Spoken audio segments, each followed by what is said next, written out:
Hi hello friend, welcome to our channel. சிறகடிக்க ஆசை சீரியல்ல இன்னைக்கான ப்ரோமோவை வாங்க நம்ம பார்க்கலாம்.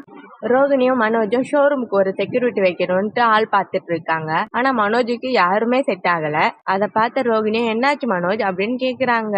அதுக்கு மனோஜும் ஒரு ஆளும் செட் ஆகல ரோகிணி அப்படின்னு சொல்றாரு. அதை கேட்ட ரோகிணியும் நீ இன்டர்வியூ எடுத்தா யாரையுமே செலக்ட் பண்ண மாட்ட அப்படின்னு சொல்றாரு. அதுக்கப்புறம் ரோகிணியும் ஒரு ஐடியா கொடுக்குறாங்க.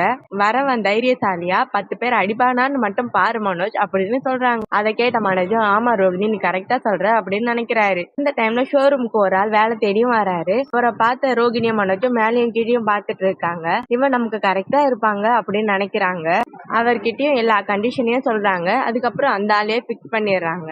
முத்துவும் அவங்க ஃப்ரெண்டோட அப்பா 60ஆம் கல்யாணத்துக்கு காசு தரேன்னு ஒத்துக்கிட்டு வீட்டுக்கு வந்துடுறாரு. அதை மீனா கிட்டயும் சொல்றாங்க. ஆனா மீனா அதுக்கு ஒத்துக்கவே மாட்றாங்க. அதை கேட்ட முத்து நான் கொடுத்துதான் ஆவேன் அப்படின்னு சொல்லிட்டு அங்க இருந்து கோபமா கிளம்பிடுறாரு. அதை பார்த்துட்டு இருந்த மீனா ரொம்பவே ஷாக் ஆயிட்டு இருக்காங்க. போயிட்டு அவங்க ஃப்ரெண்ட்ஸ் கிட்ட எல்லாம் சொல்றாங்க. இந்த மாதிரி அவர் சொல்றாருக்கா அப்படின்னு சொல்லிட்டு இருக்காங்க. அவங்க ஃப்ரெண்ட்ஸும் இதெல்லாம் கொடுக்காத மீனா அப்படின்னு சொல்லி அனுப்புறாங்க. அதுக்கப்புறம் நம்ம ரோகிணியை காட்டுறாங்க. ரோகிணியும் அவங்க ஃப்ரெண்டும் அவங்க அம்மாவையும் பையனையும் தங்க வைக்கிறதுக்காக ஒரு தனியா வீடு பார்த்துட்டு இருக்காங்க. இதோட இந்த எபிசோட் முடிஞ்சிருச்சு. நாளைக்கு என்ன நடக்குது